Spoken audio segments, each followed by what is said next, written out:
All right. Here we go. Okay, welcome. This is day 2. We're going to be working on Module 5, Lesson 1, international or foreign policy.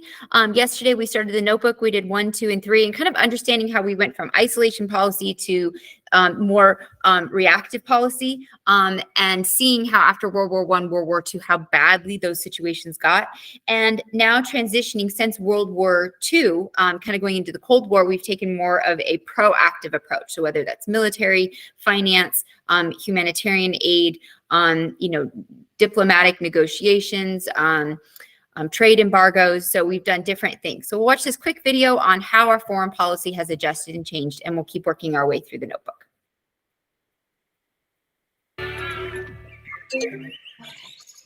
Foreign policy is a collection of policies that determine America's relations with other nations and foreign entities. It includes diplomacy, military and security policy, international human rights policies, economic policies such as trade and international energy policy, and environmental policy. My environmental policy is that. In some ways, foreign policy is the quintessential public good. Everybody benefits from a policy that makes citizens and the world safer, and no individual, except for maybe a Bond-style supervillain, could pull it off by themselves. Like all government policy, foreign policy has goals. Of course, foreign policy is about providing security, but American foreign policy also seeks to create prosperity and works towards a somewhat idealistic goal of making the world a better place. Security has many facets, and like most things, it has grown more complex over time. It used to simply mean being able to repel invaders.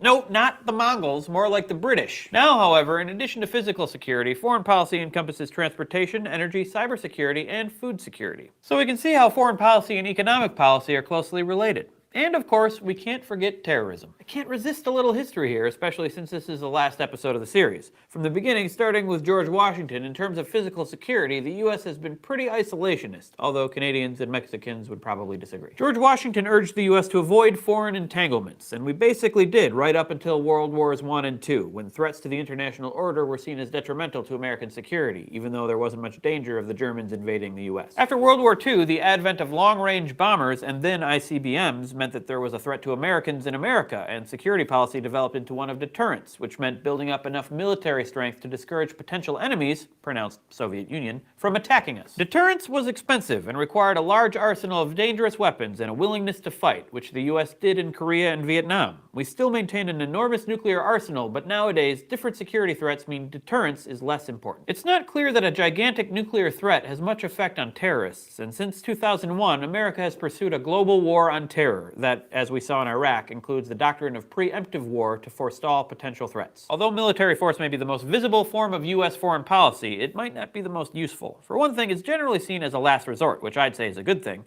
It also has significant downsides, including costs, both in terms of lives and money. It's also politically dangerous because while Americans are usually on board with short, decisive, and victorious military action, the longer a war drags on, the less support it tends to have. The main economic goals of foreign policy are to expand opportunities for the US, promote foreign investment, maintain access to foreign energy supplies, and promote trade policies that will keep prices low at American big box stores. What this means in practice is that the US maintains an active role in international organizations like the World Trade Organization that make and uphold free trade rules. We grant most favorable nation status to trading partners that agree to low tariffs, and most notably we engage in regional trade agreements like NAFTA. The third goal of foreign policy is to make the world a better place. One way that the US does this is through international human rights initiatives. The US is a party to many human rights treaties, but we have a somewhat complicated relationship with the UN and international lawmaking bodies, so we don't sign on to all of them. For example, the US hasn't signed on to the International Criminal Court, probably because we're afraid that submitting to its jurisdiction would be a loss of our sovereignty. But in reality, international law isn't a huge part of American foreign policy. The US also engages in international peacekeeping missions, and international peace certainly makes the world a better place. America doesn't usually commit its soldiers to UN peacekeeping missions, preferring to make its own coalitions or work through NATO, which by the way is an example of international security agreement too. See, there's a lot of overlap here. Another way the US makes the world a better place is through international environmental policy. Again, that's my environmental policy. Keep eagles away from me. Environmental policy has a domestic component, as when we set fuel standards or rules for power plant emissions or dumping toxic chemicals. But since we're all on one planet with one environment, it's also part of foreign policy. Talk to me when you live on Mars. Then maybe you don't have to worry about this stuff. On the other hand, the US lags behind other nations in terms of participation in many global environmental initiatives, which is a bit of a problem considering we're one of the world's biggest polluters and producers of greenhouse gases. I can't imagine these statements are going to lead to any bad comments at all. When it comes to the conflict between environmental protection and economic growth, Americans tend to choose economic growth. So overall, in terms of foreign policy goals, security comes first, economics second, and making the world a better place, definitely third, at least in terms of formal foreign policy. This brings us to the question of how foreign policy is made, and why foreign policy is the least democratic type of policy the government makes. Let's go to the final thought bubble for Crash Course Government and Politics. Woo! At the top of the foreign policy picture is the president, who the Constitution suggests is the nation's chief diplomat, having the power to receive foreign ambassadors and negotiate treaties. The president gets all the face-to-face meetings with foreign leaders and has authority to hammer out agreements. Remember that when the Constitution was written, most other countries were still ruled by kings, emperors, and sultans, so we needed a single person to do the negotiating. He also has the advantage of being the decider on crucial issues, which may be good or bad depending on whether or not you like his decisions. But the president, like John Green, is only one man, so most of the day-to-day work of foreign policy is regulated to bureaucrats. Most of the day-to-day work of Crash Course is relegated to bureaucrats like me, and Stan, and Zulea, and Raul, and Brandon, and Thought Cafe. Okay, this isn't the credits, let's move on. Diplomatic work is handled mainly by the State Department, but they get a lot of help from the Defense Department and the intelligence gathering agencies like the CIA, NSA, and DHS. After all, you want to have as much information as you can before you sit down at the table to negotiate, unless you're negotiating the size and shape of the table, which has happened. Congress has a role in foreign policy, but it's a limited one, and that's probably a good thing. The Senate has the constitutional power to ratify treaties, but since a two-thirds vote is required, the president will often try to create foreign policy with executive agreements that only require a majority vote in both houses, which is usually easier to secure, especially recently. One way Congress has a big role to play in foreign policy is through its power of the purse. It takes money to pursue a policy, and it takes a purse to hold money. And especially in the area of defense, Congress appropriates a lot of it. Money, not purses. Contrary to popular belief, though, Congress hasn't budgeted a lot of money for other types of foreign policy, especially aid to foreign nations. Thanks, Thought Bubble. I miss you. Congressional committees, like those on foreign relations, can provide some expertise, but not as much as bureaucracies, because congressmen still have to spend a lot of time running for re-election, and usually those elections don't hinge on their knowledge of foreign affairs. They can also try to limit the executive branch's authority through hearings, like the one that targeted the State Department's handling of the Benghazi incident, but these don't usually affect business as usual at the bureaucracy, although they may force a few resignations. Congress at times does try to assert a foreign policy power, like it recently did with Iran's nuclear deal. But it takes a hot-button issue like Iranian nuclear weapons to garner enough public attention for Congress to wade into foreign policy like this, and I think there's a good argument that they should stay out and leave it to experts. Like me. I'm real good at Iranian nuclear weapons dealing. For the State Department and the President to work directly with other countries, those countries need to be confident that the deals they hammer out won't be undercut by Congress. Fewer actors in this arena helps build predictability, which is something you want, especially when nuclear weapons are on the table, no matter the table size or shape. Interest groups can play a role in foreign policy in terms of shaping the agenda, but they don't do much of the work of crafting the policies themselves. As with domestic policy, interest groups are most effective when they're focused on a single issue, especially if that issue is narrow. Industry interests can lobby, sometimes vigorously, for trade deals, and labor groups often lobby against them. Since foreign policy often involves foreign nations, you tend to find ethnically based interest groups that can often lobby very vocally, as some Irish Americans did during the 1980s. Interest groups that coalesce around issues have been growing in importance, especially as communication technologies enable them to get their message to a wider audience and to organize grassroots lobbying efforts. In general, environmental groups are more effective at organizing demonstrations, and human rights groups are more effective at lobbying, but especially in the environmental arena, it's difficult to see where their efforts have caused major policy shifts. Because there aren't that many foreign policy bureaucrats, it should be easy for lobbyists to influence them, but the president, who's often the last word on foreign policy, is kind of difficult to lobby. He's a busy guy. There's a lot more to say about foreign policy, but this is a good place to stop because I've mentioned the structural aspects of foreign policy, the branches of government and how they make it, and some of the political elements that can influence it. And we'll talk about more of it in a later episode. No, we won't. This is the last episode. Foreign policy affects all Americans in ways that other policies don't. And at least as far as security policy goes, keeping Americans safe from external threats is one thing that almost all Americans from both ends of the spectrum agree on. I hope this series on American government and politics provided you with a little. Okay, so I like this video because it does a good job of, again, just trying to explain like how it's evolved over time, and that, yes, a lot of times when we think of foreign aid or getting involved in foreign conflict, we think of military aid or military presence, which definitely is part of it.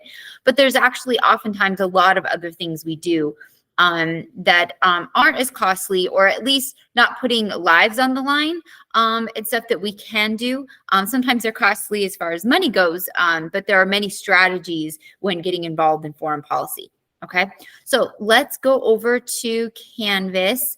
The checking for understanding questions are back up. All right, so that's nice. So we'll go through them, and remember, these are really, really great when you're gonna prep for your quiz. Okay, which prominent U.S. leader warned future generations about permanent alliances that could draw us into war? So it's good to have alliances, but you want to be careful how close they go or how long they stand sometimes. George Washington. And countries, that's part of the reason the world went to war, was because of long-standing alliances.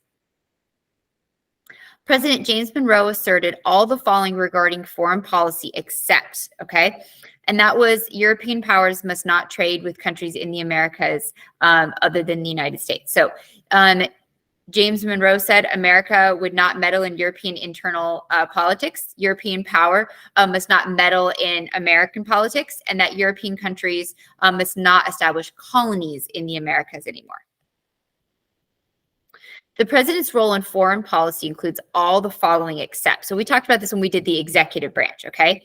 They do act as commander-in-chief of the military. They're the lead position over the military. They visit foreign countries to represent the United States, and they negotiate treaties. What they don't do is they don't ratify them, which means they don't sign them, make them permanent. That's what Congress does. So again, this is part of that checks and balances to make sure that the president isn't getting us into treaties that the rest of the country might say, whoa, whoa, whoa, whoa, what did you promise? So that there's a little bit of checks and balances with that. Congress plays all the following roles in foreign policy except, and that would be congressional nomination of candidates to foreign policy posts, okay? So the Senate ratifies treaties, so makes them official. They control the budget, and they oversee foreign programs and aid. The War Powers Act prohibits the president from, and that is keeping troops in a war zone longer than 90 days without congressional declaration of war. So this is one of those checks and balances when we do get involved in foreign issues, or if we decide to get, if something urgent happened and the president decides that we need to do something urgently, we can't wait for Congress approval. They have a 90-day window where they can deploy soldiers to a zone or something like that. But within that 90 days, either the president needs to withdraw the soldiers. So sometimes it's a short mission or it's a quick thing. Maybe it's we've been after a certain terrorist or subject. Like, for example, when they found Osama bin Laden, leader of the terrorist organization, right, that led to 9/11. So when they located Osama bin Laden, Barack Obama was president at the time, issued an order to send troops into Pakistan to have him killed. They were in and out in night. So it gives the president leeway in special ops and those kind of situations, but it also limits that we can't just permanently have soldiers somewhere without the approval of Congress. So there's that 90-day window that the president can work with. All right, let's move to the next one. All right, because we already did the questions. So foreign aid, okay, foreign aid. So foreign aid has become a big part of how we have international presence, okay? It's not just military assistance. Oftentimes what countries need is money. All right, it's money. Especially if you're a newly developed country, if you're a country if you're a country recovering from war, if you're an impoverished country, you need money for medical supplies. You need money to build infrastructure, to build education, to build factories, to build the infrastructure to support yourself, to have an economy, to build railroads, to build buildings, to build highways. That all takes money. So oftentimes money is one of the key factors. It's not cool like, ooh, you're rolling in on a tank. It's like, here's a check, but money to have all the puppies in the world, right? All the puppies in the world and hire people to pick up their poop, right? Because I'm the one that has to pick up the poop in my house. And I'm like, ugh. So, right? Sorry, I know I just went there. She's like, you should have said poop. All right. So one of our first examples of foreign aid after World War II was helping countries rebuild after the war.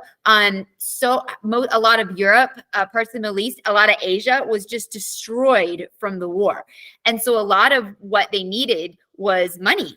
And so part of our strategy to try to keep countries from going radical, to keep countries from wanting to get vengeance or something after World War II, was offer them money, yes, a bribe, to say, hey, we'll give you money to help rebuild, but you have to promise you're going to have democratic elections and you're not going to be communists, okay? And you're not going to come after us. So it's kind of like, we'll be friends if if you take my money, you can't turn on me. So yes, in a way, kind of bribing loyalty, and bringing people over to our side. So let's watch a quick video on that, and then we'll answer the questions in number 4. So the Marshall Plan.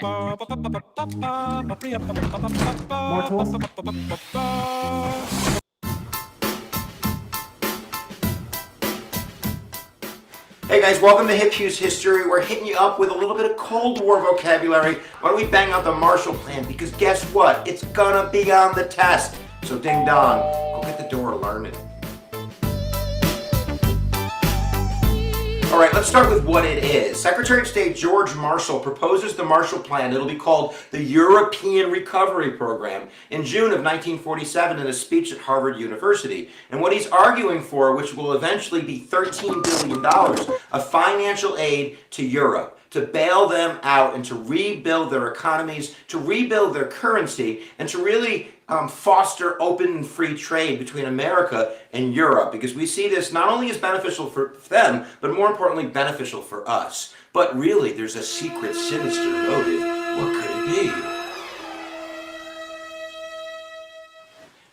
Containment, baby. The idea of U.S. foreign policy, which is always reflective in the idea of the thesis, it's self-interest driven. I don't do things for you, baby. I do things for me. The idea is one of our biggest fears is the spread of communism. We can see this as early as 1947 with the Truman Doctrine, basically picking up where Britain couldn't help Greece and Turkey with military aid to make sure that the communists weren't spreading downwards into Turkey and Greece. So the Marshall Plan is kind of an expansion of that idea. If you take a look at Europe, like 1945, let's travel back in time. It looks like a toilet bowl exploded. And one of the major ideas here is, where does communism grow? If communism was a rose, would it grow in the enriched soil or would it grow in the dirt? It grows in the dirt. If you're driving like a beamed out 1975 Oldsmobile with a broken, engine, and a communist guy goes, here, listen to me, you might listen. But if you're driving in a Beamer, baby, making 100K, you ain't stopping. So one of the ideas of containment, and this is really the fourth goal of the Marshall Plan, is to... I want you to catch what he's saying here. Communism tends to appeal to countries that are in distress. So that's why he's giving you the example of like an old VW Bug versus someone who's driving a Beamer. Communism does not appeal to people who are doing well, because communism it decreases wealth. It takes away individual wealth. It's against individual wealth. Where communism appeals to people is when there's poverty, okay? And it's the idea that your basic needs will be provided, but what ends up happening is they strip you of all your rights.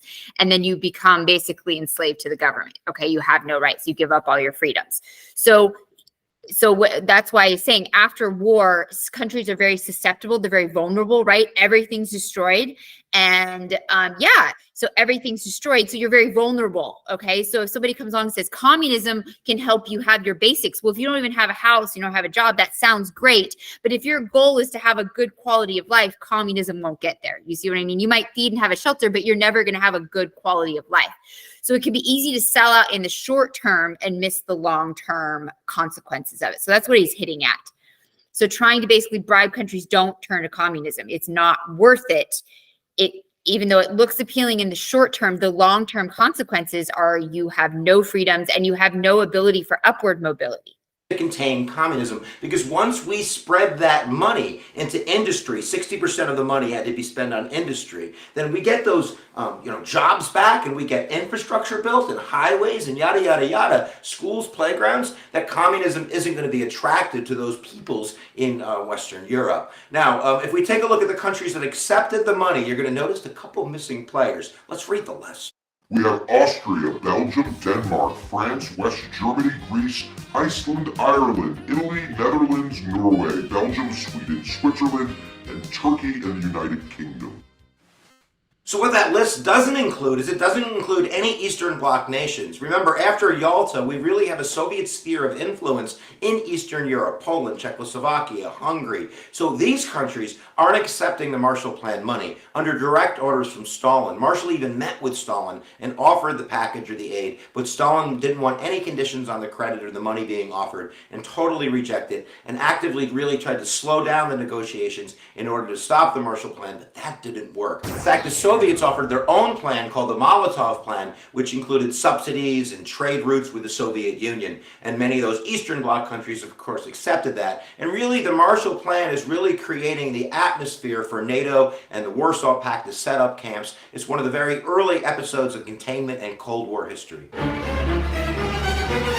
So did the Marshall Plan work? Well, ask yourselves. If you look at the map up there, are there any countries that accepted the Marshall Plan that turned to the Soviet Union later on? And the answer is no. And if we look at kind of the economic data, we see a 35% jump in GDP in the countries that accepted the Marshall Plan in 1952 when the money was running out, as opposed to 1938 before the war. So they're actually producing more than they were after the war than they were before the war. But probably the biggest winner is going to be the United States, not only because we're going to successfully contain communism, but also because bang, bang, where do you think all that money's going? Of course, the Soviet Union is going to have a different perspective on all of this. They call it the Marshallization of Europe by the United States. They see it as an economic strong-arm technique in order to get Western Europe to bend to the United States and really interfering with their self-determination in the eyes of the Soviets. So there you go, guys, a little bit of Hip Hughes history.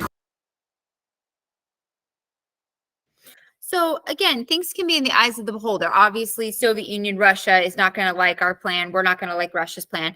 But if you look at who was doing better in the 1990s, so 30, 40 years after World War II, who had recovered, who was economically doing better, which countries had better human rights, which countries had more civil rights, it's going to be Western Europe. Eastern Europe was falling apart economically, struggling, huge infringement on personal rights and stuff like that. So the Marshall Plan worked. And if you are going to look at quality of life and you enjoy your freedoms, then no plan is perfect. United States is not perfect, but it was better than the alternative. And the alternative was communism, which stripped the economies, kept people at low levels, and poverty was the status quo. Struggle was the status quo, and there was no way out of it. And stuff. So, okay. So number 4 from the notebook, we'll do this quickly and move on. How did the Marshall Plan mark a shift in American foreign policy on becoming a world leader? So the response concerning wartime destruction of Europe and resulting financial distribution of the commitment might lead to the rise of communism, jeopardize U.S. access to European markets. So we had personal motives for doing this. We're not just giving money because we're nice. Countries are not charities. You know what I mean? So we had something to gain from this. If we could help Western Europe rebuild and create trading partners, that would help us economically. Capitalism is built on an interface of network of trade and consumers, right? So having a market to sell your product and having a market to buy your product from.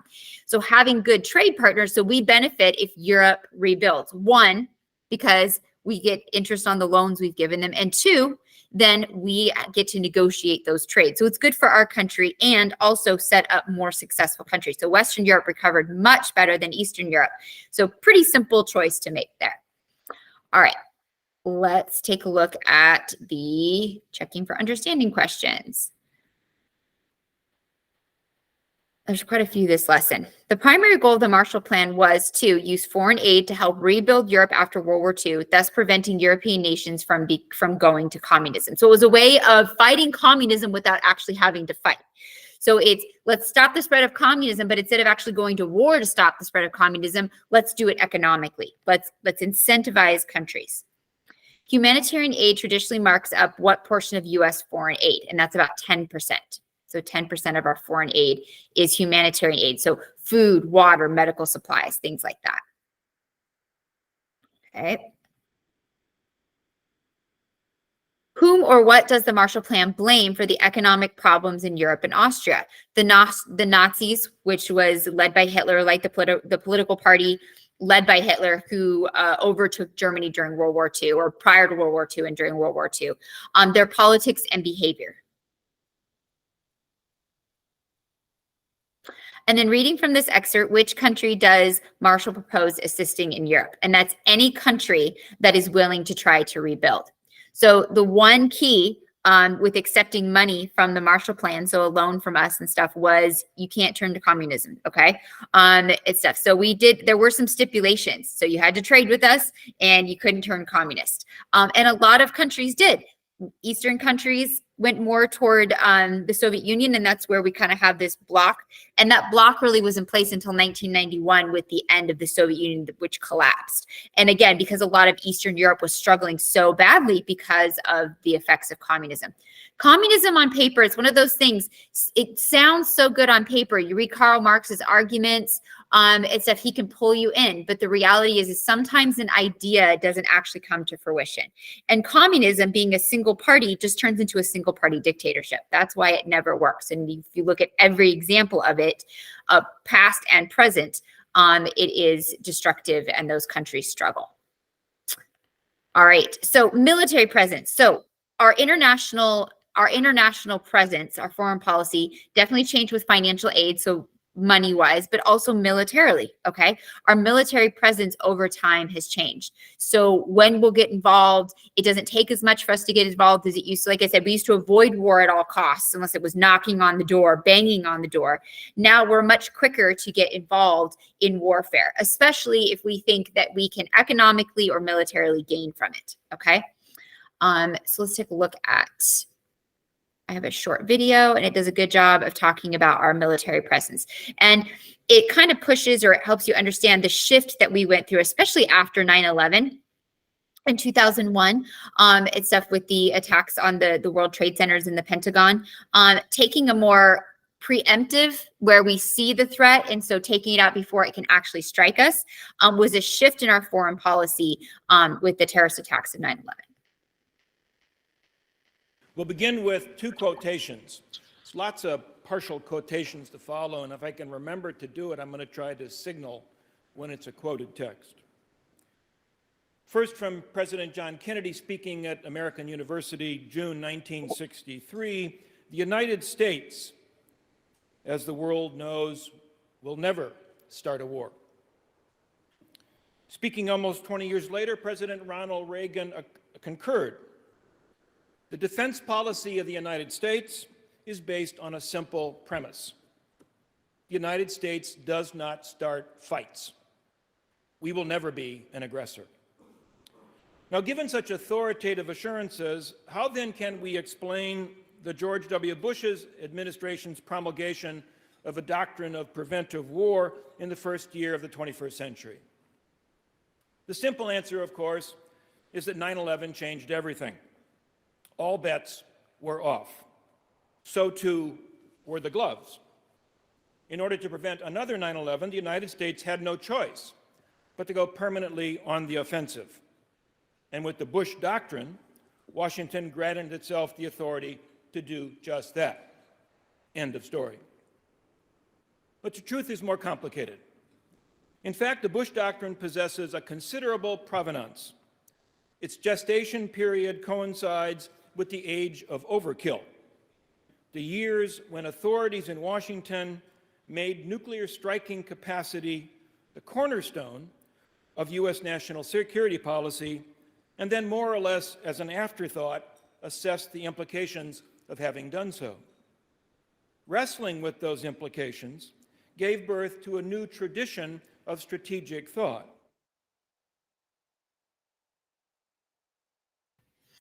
Okay, so our philosophy on military presence shifted after 9/11. So it used to be that we will not start a war, we will not invade, we will not, so to speak, throw the first punch on and stuff. So if you're figuratively kind of speaking of it. After 9/11, it was determined that instead of waiting for terrorist attacks, that we would go to where we believe the terrorists were or were staying or where they were being protected and take them out to avoid being attacked. So that was a shift definitely in our military foreign policy. And a big reason for that justification was that the face of the enemy has changed, right? It very much so. It used to be, and you still see it, country against country. The idea of terrorism is really kind of a last 30 years sort of thing, where instead of just a country attacking you, it's an extremist organization, right? That doesn't always have a face, or that face is an individual who hides, who it doesn't have a capital, moves around, is on the dark web, has followers anywhere because of the internet, right? And it has a different reach. So is seen as a different sort of threat than a traditional country invading a country. Okay, let's take a look at number 5. So how did the shift from Cold War tensions to concerns about global terrorism change foreign policy in the 1990s and the 2000s? So the Bush Doctrine, put this in the chat. So this is number 5, or sorry, yeah, number 5. The Bush Doctrine of new foreign policy and security strategy emphasizes the strategic doctrine of preemption, okay? The right of self-defense would be extended to the use of preemptive attack against potential enemies, attacking them before they could be deemed capable of launching or do launch an attack. So instead of waiting, the idea was instead of waiting for another 9/11, instead of waiting for another crucial attack, that if we are aware of a threat and can identify the threat, that we would preemptively or proactively remove that threat. So this was definitely a shift in our military doctrine when you look at our historical, and that's why that speech quoting, previous presidents' policies and then why and how that shift took place after 9/11. Okay, let's do the review questions.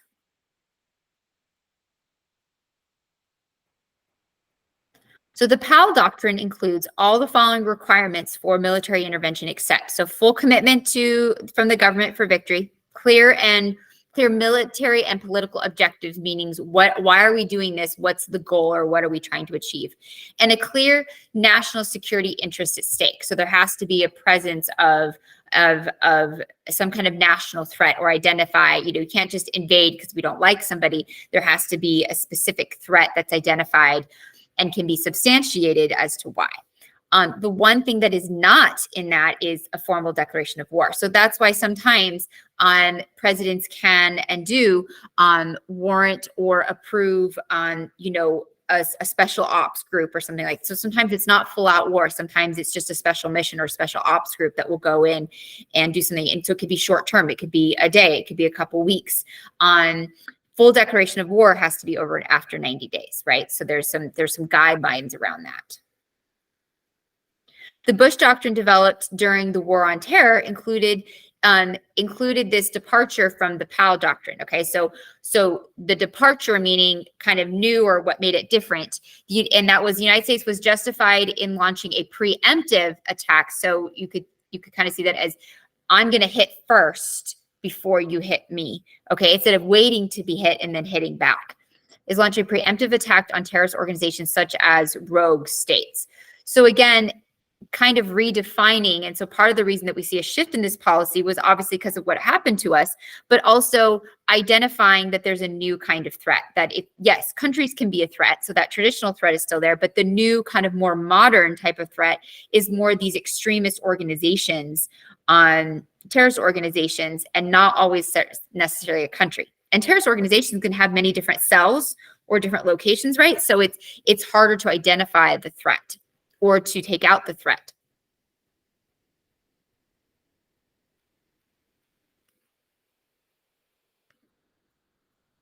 George Washington declared U.S. neutrality in response to this event. So going back to, looking back at war, U.S. has had a neutrality policy for, again, for the first couple hundred years of our existence, okay? So more of our history has been about neutrality and passiveness and isolation, not getting involved, than it has been in getting involved. We've really only seen us getting involved in things and stuff in the last, 75 years, really since World War II.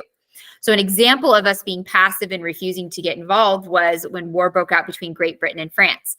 We obviously had a reason not to like Great Britain. We broke away from them in the Revolutionary War, and the French aided us in the American Revolution. So a lot of people felt like we should get into this war and we should aid France, but we decided to stay neutral and stay out of it. So for the first part of our country's history, we very much took a sideline approach. Reading the excerpt from the reference of the U.S. neutrality policy from 1793 to 1917, the War of 1812 erupted over, and that's British interference in U.S. trade.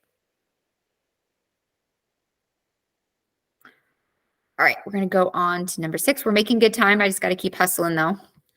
Okay, international organizations. So as our policy shifted after World War II, that we were no longer going to sit on the sidelines. We weren't going to wait for the wildfire to come to us. We were going to work on putting out the fire or even prevent the wildfire. Okay, for if you think about that. So we see after World War II the development of a lot of different international organizations that are literally meant at that: peacekeeping, intervention, trade, and helping to avoid conflict, and if there is conflict, to do it in a resolve it in a non-military way, okay, whenever necessary or possible.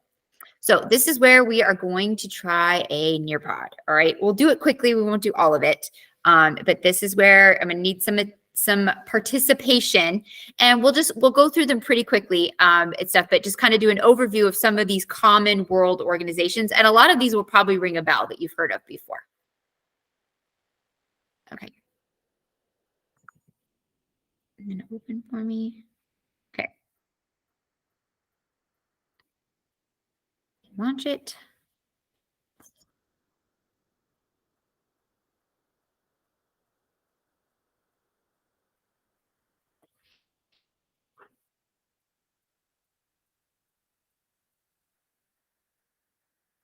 Do we need the link?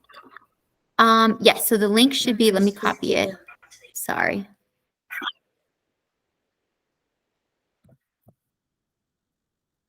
Okay, there's the link.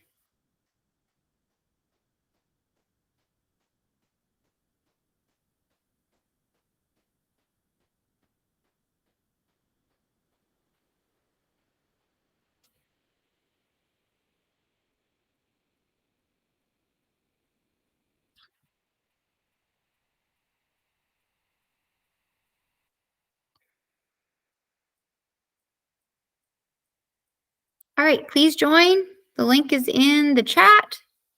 Quicker we can do this. Like I said, we're not going to do all of it. I just want to kind of do a quick overview of some of the organizations. All right, let's get started. Okay, so the essential question is, what do the largest world organizations do to make the world a better place? Okay, so it wasn't just the US after World War II that decided to take a more proactive approach, not sit on the sidelines, but participate and realize that the Atlantic, the ocean aren't going to keep us from the world problems. Europe also took this approach, and then parts of the Middle East and Asia have followed suit, and Africa have followed suit. Okay, so the goal of this is to look at these world organizations and understand their purpose, and each of them have different functions. Some of them overlap, but many of them have different functions. Okay, so for example, in October of 1945, right after World War II, 51 countries started an organization with the goal of peacekeeping, developing friendly relationships among countries, and coming together when there's problems to discuss them. This is known as the United Nations. And so how many of you have heard of the United Nations before? Give me a thumbs up. Heard of the United Nations? Okay, so great example of coming together to discuss world issues, problems, negotiate, and try to agree upon an intervention or put pressure on a country or a situation to go one way or another to keep it from becoming. Now, it started with 51. As of today, we have 193 members in this organization. So many, many countries in this organization. Another organization. So United Nations is any country that meets the criteria of not being oppressive, willing to negotiate, and ready to come to the table and be peaceful. That you can pretty much join the United Nations. Okay, it's a pretty, they're pretty accepting of most people. All right, so the North Atlantic Treaty Organization, not so much. This one is more selective. This was created during the Cold War, and it was an anti-communism trade network. Okay, so it was between North America, so United States, Canada, and then Western Europe. Okay, and so basically North Atlantic, because it's countries bordering the Atlantic and stuff. And the goal was to create a trade network, an agreement that we would avoid war with each other and we would economically trade with one another. So it's kind of a dual treaty of we won't go to war, we have each other's back, but also a trade network. Now, it started with 12 countries. As of today, it has 28 countries. So one of the things that's behind the Russia invasion of Ukraine is Ukraine has been trying to get into NATO. And Russia does not like NATO. Russia sees NATO as a pro-Western capitalist organization, which it is, and stuff that would go against Russia. So one of the things that led to, or the reasons that Russia saying they invaded Ukraine was, if you join NATO, we're going to invade you. And Ukraine's like, you can't tell us what to do. We're an own independent country. It's kind of like a kid when they turn, because Ukraine used to be a part of the Soviet Union, right? So they have roots tied with Russia, but they are their own individual country now. So basically, it's Russia trying to bully Ukraine and tell them what to do. Ukraine standing up saying, you're not going to tell me what to do. And Russia's like, watch me. So Ukraine has been trying for quite a while to get into NATO. Now, Ukraine's had its own issues. They have a history of some political corruption, misuse of money. So they've been applying to get into NATO and hadn't been accepted yet, but they were continuing that process. And Russia trying to pressure them. So part of the justification or reason that Russia gives for invading Ukraine was to keep them out of NATO, which you might have your opinion. In my personal opinion, countries should be able to self-determine, right? Russia shouldn't be telling Ukraine what to do. Ukraine's an independent nation. If they want to join NATO, they can. If they don't want to, they don't have to, but Russia shouldn't be telling Ukraine what to do. Another organization that has developed is the European Union. Okay, so the European Union, the EU it created a single voice of basically Western Europeans to start, and then Eastern European countries have joined. So the EU is run by European government that makes up representatives that vote for the 27 countries that are part of that. So we aren't a part of this. This is specifically in the continent of Europe. The government of the EU makes decisions about the EU as a group with wide-staking issues such as terrorism. By acting as one unit, the members have more influence than they would if they were individual countries. So, for example, the EU might use its influence to negotiate peace between two countries in conflict. So the EU actually has tried to negotiate peace between Russia and Ukraine with no success, but that would be an example. When two countries within Europe are heating up or possibly going to war or do go to war, trying to intervene, they would be the first line of defense to try to intervene. Kind of like a large extended family, you know what I mean? And maybe the patriarch, the old grandpa coming in and trying to negotiate between two of the cousins or something, like, come on now, let's get along, let's not do this. Doesn't mean they always listen, unfortunately. Another really well-recognized one, World Health Organization. So the World Health Organization was created by the United Nations. So again, sometimes you probably hear of these organizations and don't realize how much they work together. So World Health Organization is a branch of the United Nations. The United Nations is about economics, it's about military, it's about humanitarian, it's about all these different things. And the UN has created sub-organizations like the World Health Organization to help deal with problems. So the World Health Organization specifically is sent into countries with aid when they're dealing with like natural disaster or disease or famine or starvation or something like that. So specifically dealing with human health, okay? There are other aspects to the UN that deal with other parts of humanitarian aid. Red Cross would be an example of that. So Red Cross is another example that works with human health organization or World Health Organizations to go into crisis and to give humanitarian aid. So for example, in the Israeli-Palestine conflict right now, the Red Cross is part of what's being negotiated to go into parts of Palestine or Gaza to give humanitarian aid to civilians being impacted by the war. Okay, so again, oftentimes bringing medical supplies, food, water, and then helping sometimes with the extraction of civilians from war zones. And then finally, the World Bank. The World Bank is a part of the UN.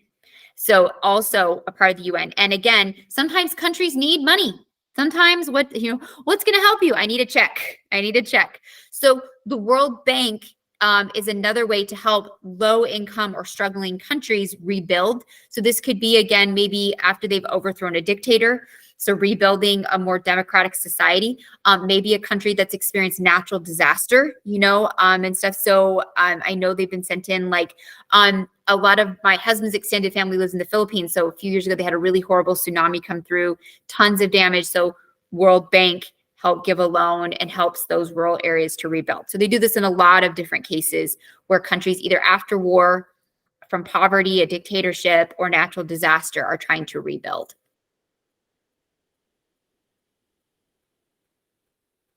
Okay, So let's look at a hypothetical, and then this is where I want you to tell me what organization do you think would be sent in to help? And it could be more than one, okay? It could be more than one. So just to recap, we looked at the World Bank. They give financial assistance. Red Cross, giving, a medical and food aid in crisis or war zones.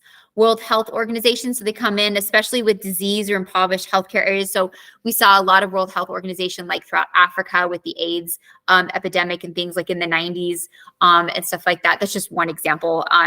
They've been very involved with the coronavirus and going into areas that were more impacted than others and helping to provide vaccines or, medicines to help people counterbalance that. So those are some examples of what they would do. European Union is just Europe, okay? And so they deal with European countries and try to resolve conflict, but also trade.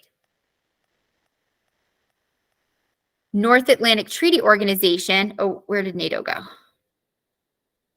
NATO is between basically countries bordering the Atlantic. So Canada, America, or Canada, United States, and a lot of Western Europe. And the goal, again, is trade. So it's a military treaty and it's a trade treaty. And then finally, the UN is kind of the big platform that all the countries come together, and it becomes a place where you can debate and you can discuss the hot topics and try to negotiate instead of having full out war breaking. Okay, so let's look at one of these slides. So let's look at a hypothetical situation and determine maybe what organizations would be pulled in. So this is where you need to participate. So disaster and opportunity. A massive tsunami devastates a small island nation of Pacifica.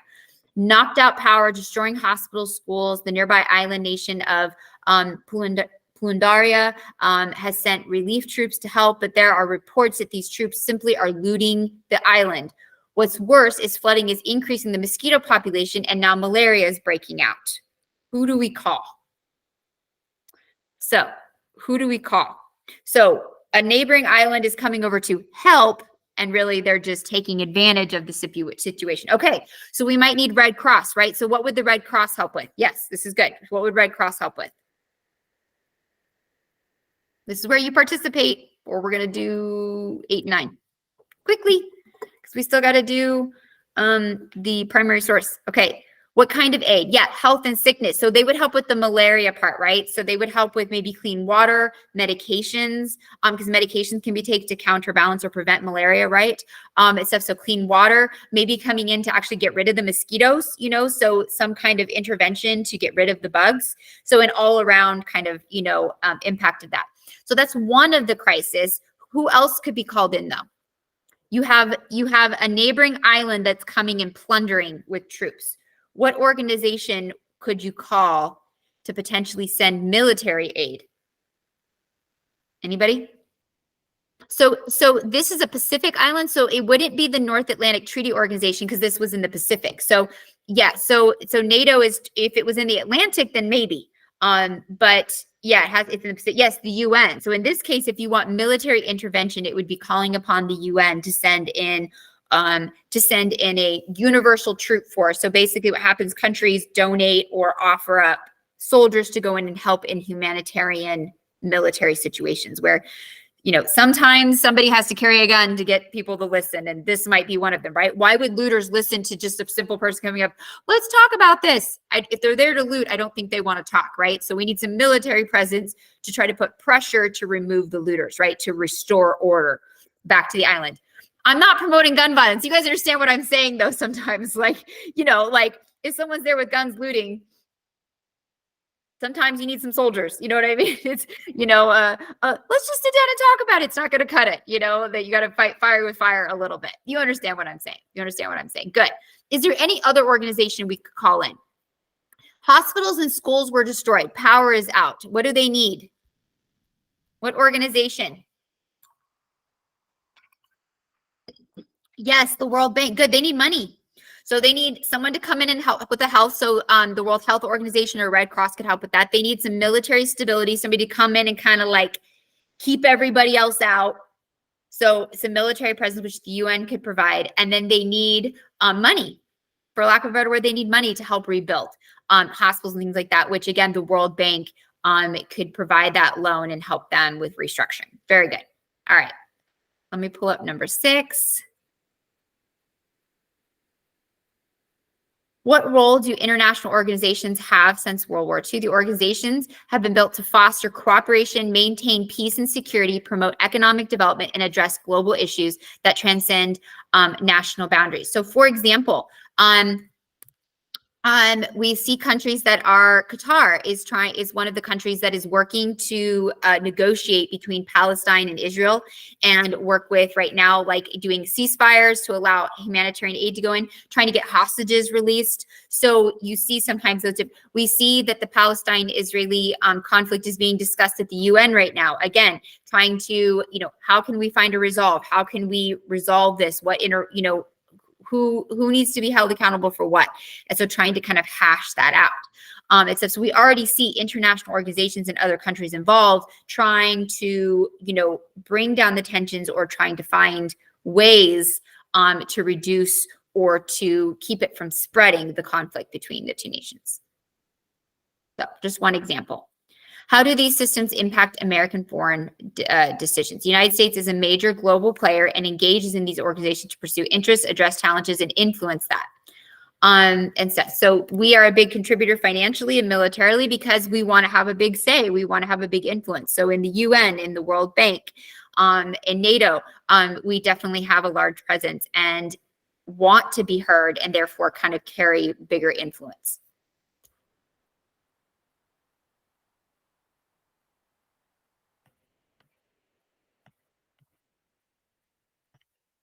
Okay, a couple of review questions. We'll do the primary source, then we'll be done.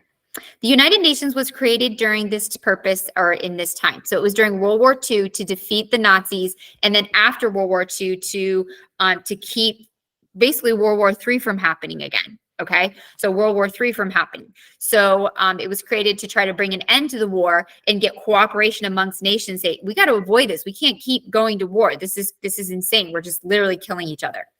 The North Atlantic Treaty Organization was formed to push back against the Cold War. So it was the anti-communism treaty, okay? And it was a military and an economic treaty, and it still is today, and it's grown. It started with 12, it's up to 28 countries. I believe Finland just joined. And again, like I said, Ukraine has been trying to join. That's part of what caused or what Russia used to justify their invasion of Ukraine because they didn't want them to join. The International Monetary Fund works to, and that's expand global trade.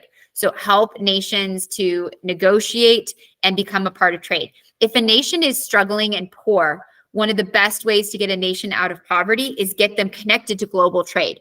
Wealth doesn't grow within a nation. It's where they have resources or an opportunity and they have the ability to sell it to the world markets. So how can nations become better off? How can they improve the lives of their people?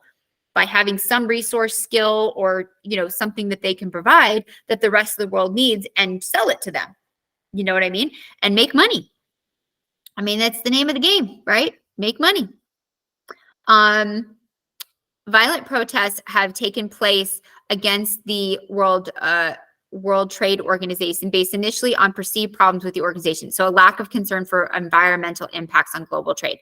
So some organizations don't feel that environmental issues are considered enough when these world organizations are taking place. All right, last thing. So our source is the Truman Doctrine, okay? And this goes back to a World War II shift, how we shifted our perspective of how we should be involved in international perspectives. And this is coming out of World War II. So we'll watch a quick video, fill out the chart, and then Tamia, have your puppy picture ready. All right, here we go. Truman Doctrine.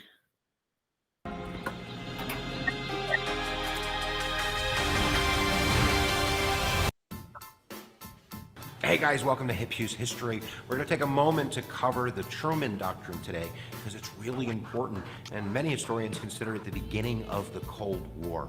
The Truman Doctrine was announced to Congress on March 12th of 1947, and we'll basically sum it up by saying that Truman is basically asking the United States to adopt a policy of containment, meaning that we're going to have to send either financial or military aid or get involved in countries that are under the threat of an armed takeover of communists. Now, you have to kind of put this in context and keep in mind that there's a lot of things going on in post-World War II, not just Europe, but also in the Middle East.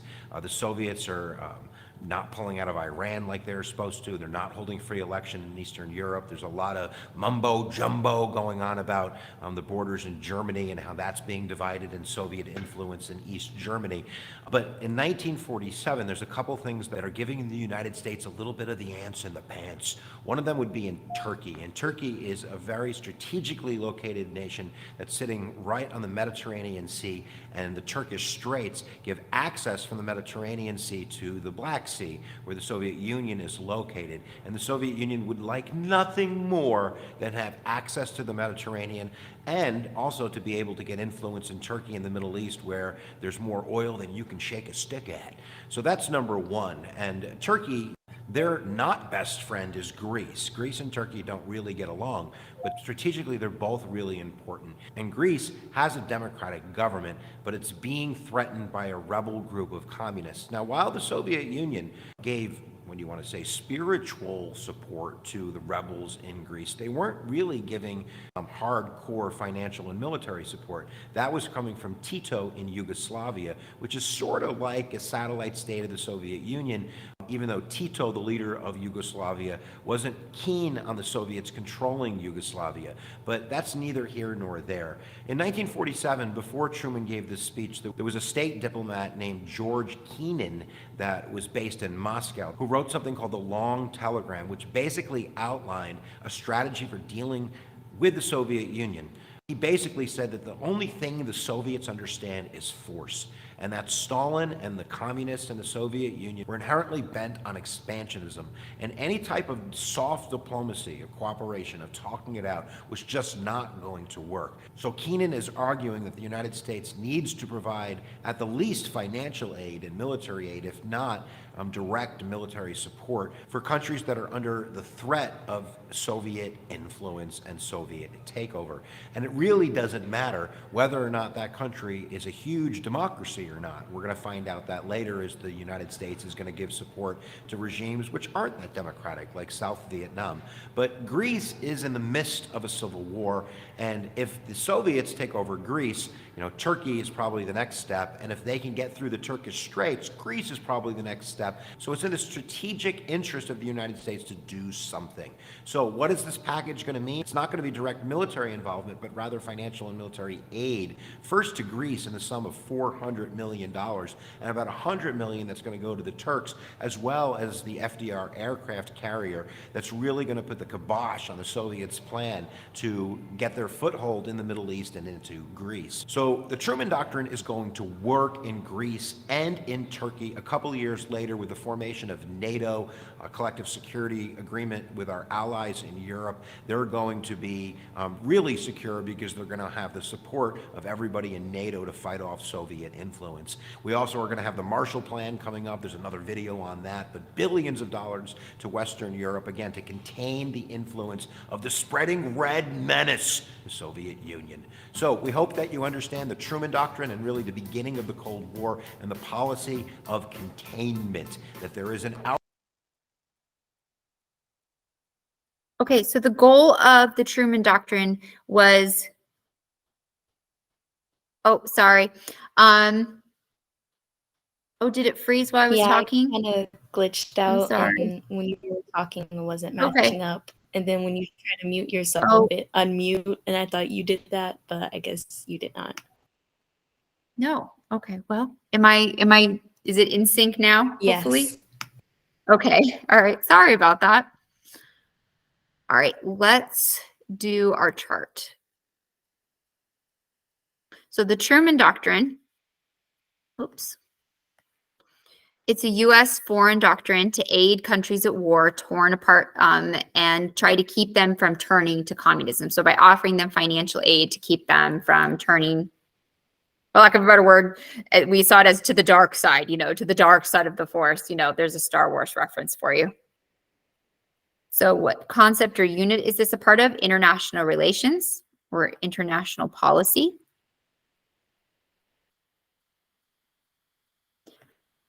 It's addressing the foreign policy laid out by President Truman as a change to U.S. history, because normally we stay out of it. So this is a proactive approach trying to incentivize countries to not join communism and contain the spread of communism. So minimize the spread without going to war. Some of the verbiage, liberation, freedom, extremism, subsequently totalitarian regime. So certainly a communist government would be considered a totalitarian regime, which is basically you have to do what they say. Loyalty to the state, no individual rights, and what the state or government says to do. And communism definitely fits that description. What is this about? So the first part discusses the issues facing Greece and Turkey and how the U.S. needs to be committed. So Greece and Turkey were at war and trying to rebuild and facing economic hardships. And so we basically, Soviet Union was trying to say, here's some money, we'll help you out. And so U.S. was trying to do the same thing to keep them from turning to communism. So it kind of became the beginning of nations that are susceptible. We need to step in and find a way to help them and keep them from being sucked into communism or turning to communism to rebuild, which in the long run isn't going to do that. Okay, let's find a quote from the doctrine. So it says to give a quote, let's find a quote. I will help you find a quote. Okay. Let's see. Find a quote. We have considered how United Nations might be of assistance in this crisis, but the situation is an urgent one. Okay, this is a good one. But the situation is an urgent one requiring immediate action, and the United Nations are not in a position to extend help of any kind that is required. So therefore, right, this is kind of giving reason for why we needed to intervene. So that would be a good quote. So use that one for the quote. Okay. It's kind of justifying saying they need help now, and United Nations, it's going to take too long. And so that's why we need to get involved now and give aid. So bringing it all together, President Truman states that if they're going to spend $340 billion, which remember, this was in the 1940s. So think today, that would probably be that would be trillions of dollars, so much money. But they saw it as not just winning the war, but trying to avoid a World War III, so that the upfront investment would lead us to trade partners, getting interest on those loans, so we'd make money, but also then to avoid, hopefully, another war. So kind of seeing it as an all-around investment.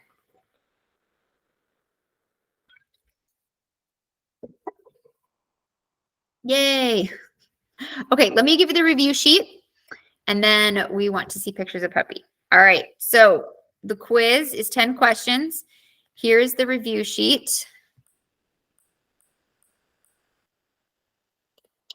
And just like before, I've broken it up. So there's the key vocab and then each section.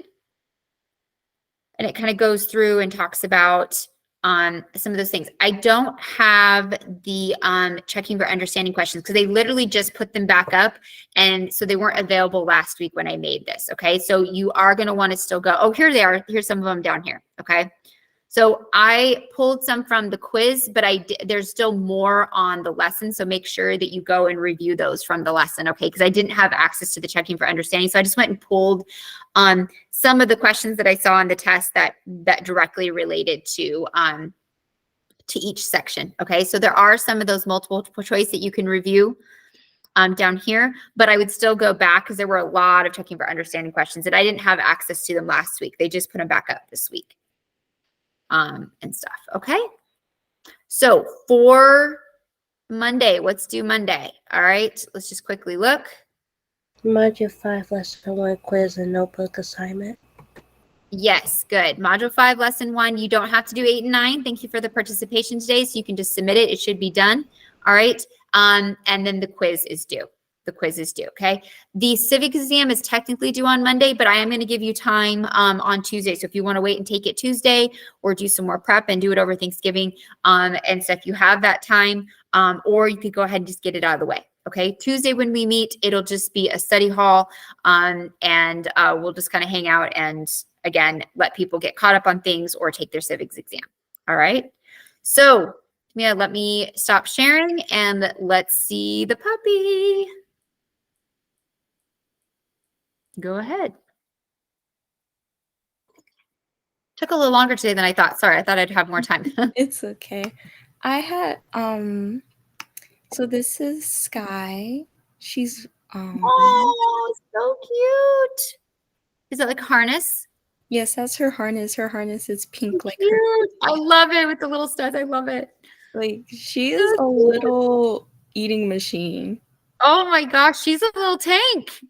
She is. She's there. Yes. Oh, I love her white markings. That's so cute. Right? It's so adorable. And since I added her, I was like, let me add my other. Oh, this is also a picture of Oh, her. She is so precious. she's very And cute. then here's another picture of my child. Oh my gosh. Leopard gecko. Her Oh, name how is big is it? Aurora. Aurora. She's as big as my palm. She's only 1. My dog is 6. And then my cat, Oh, Tiger, cute. he is I feel like your 8. cat and your dog kind of similar coloring. You know what I mean? Like, Right? Like even you my have leopard gecko, they're all the same color. you have like a color scheme. You like the kind of white tams, you know. He just fits so well. Oh, cute. What's your cat's name? His name is Tiger. He's the oldest. Oh, so cute. He loves to follow me when I go to the mailbox.